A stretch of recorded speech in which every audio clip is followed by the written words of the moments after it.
نبی مکرم شفیع معظم جانب عالم صلی اللہ علیہ وآلہ وسلم کا فرمان عالیشان ہے، اس کا مفہوم ہے کہ جو شخص کثرت کے ساتھ مجھ پر درود و سلام پڑھتا ہے، اللہ رب العزت اس سے مصیبتوں اور پریشانیوں کو دور فرما دیتا ہے۔ ایک صحابی رسول بارگاہ رسالت میں عرض کیا کہ میں نے اپنے وظائف کے 4 حصے کیے ہیں، ایک حصہ آپ پر درود و سلام پڑھتا ہوں، 3 حصے دوسرے وظائف کرتا ہوں۔ آپ صلی اللہ علیہ وسلم نے فرمایا درود و سلام کو اور بڑھا دیں۔ عرض کی کہ 2 حصے درود پاک، 2 حصے دوسرے وظائف، فرمایا درود پاک اور بڑھا دیں۔ عرض کی کہ 3 حصے کرتا ہوں، 2 حصے پھر درود پاک اور 1/3 دوسرے وظائف، فرمایا درود و سلام اور بڑھا دیں۔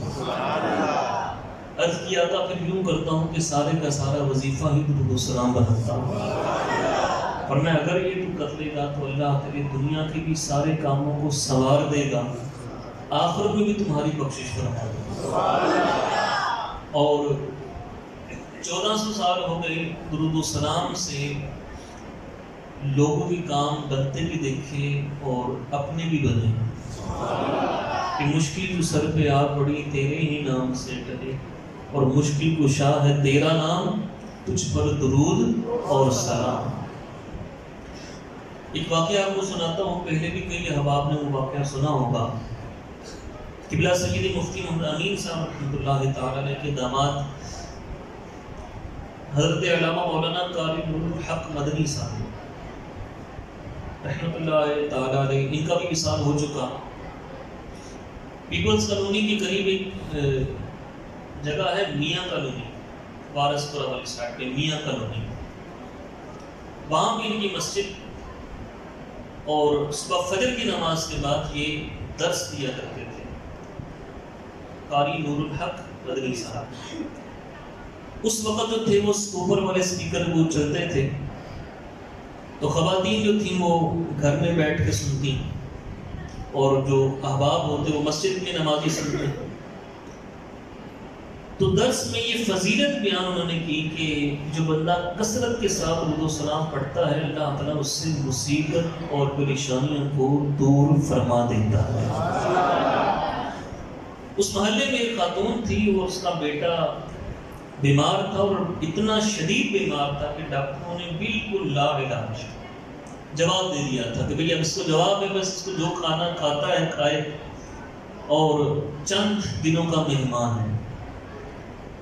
ماں ہوتی ہے، ماں نے یہ حدیث پاک کو سنا تو اس ماں کے دل میں آیا کہ یہ میرے بیٹے کے اوپر بھی تو مصیبت آئی ہے نا، تو میں نہ درود پاک پڑھوں۔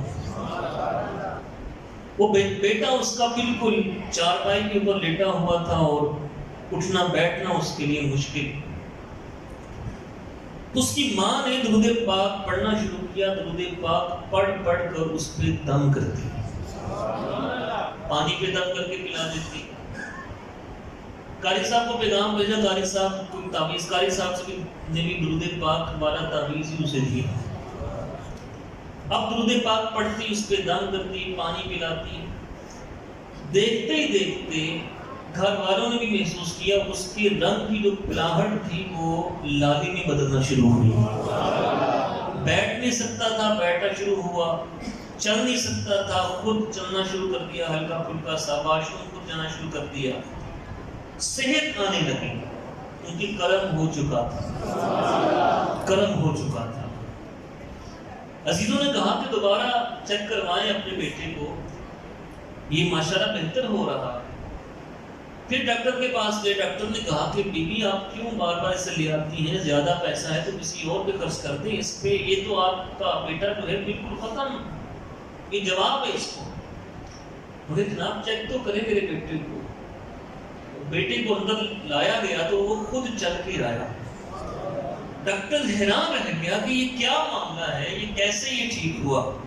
ٹیسٹ دوبارہ کروائے گئے تو وہی ٹیسٹ جو نیگیٹو تھے، وہ جو پازیٹیو تھے وہ نیگیٹو آئے، اور وہ بالکل صحیح ٹیسٹ آئے دیکھو ٹیسٹ صحیح آئے تو ڈاکٹر بڑا حیران کہ کہاں سے آپ نے دوائی لی ہے، یہ کہاں سے علاج کروایا ہے، یہ تو لا علاج ہے، لاہور، اسلام آباد، فیصل آباد، کراچی، سارے ڈاکٹر میرے لنک کے اندر ہیں، لیکن ہم نے مشورہ کر کے یہ طے کیا تھا اس کا علاج نہیں، کہاں سے آپ نے علاج کروایا؟ تو اس کی ماں نے کہا کہیں سے علاج نہیں کروایا، آپ کے بعد تو ہم گھر میں بیٹھ گئے تھے اور اس کی موت کا انتظار کر رہے تھے، لیکن اللہ کے حبیب نے ہی کرم فرمایا۔ میں بس درود پاک پڑھتی تھی، درود پاک پڑھ کے اس کے دم کرتی تھی، اللہ تعالیٰ نے شفا عطا فرما دی۔ تو وہ جو حدیث پاک ہے نا، اس کو ہم وظیفہ اگر بنا لیں درود پاک کو، تو اس سے ہماری مصیبتیں پریشانیاں ٹل جائیں گے انشاءاللہ۔ اور جو مجھے یہاں جب میں یہ واقعہ سناتا ہوں، ایک مجھے شعر بھی یاد آتا ہے، سب کی آواز تو نہیں آئی۔ تیرا نام لیا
کثرت کے ساتھ درود پاک پڑھتا ہے، اللہ تعالیٰ اس سے مصیبتوں اور پریشانیوں کو دور فرما دیتا ہے۔ اللہ تعالیٰ ہمیں کثرت سے درود پاک پڑھنے کی توفیق دے۔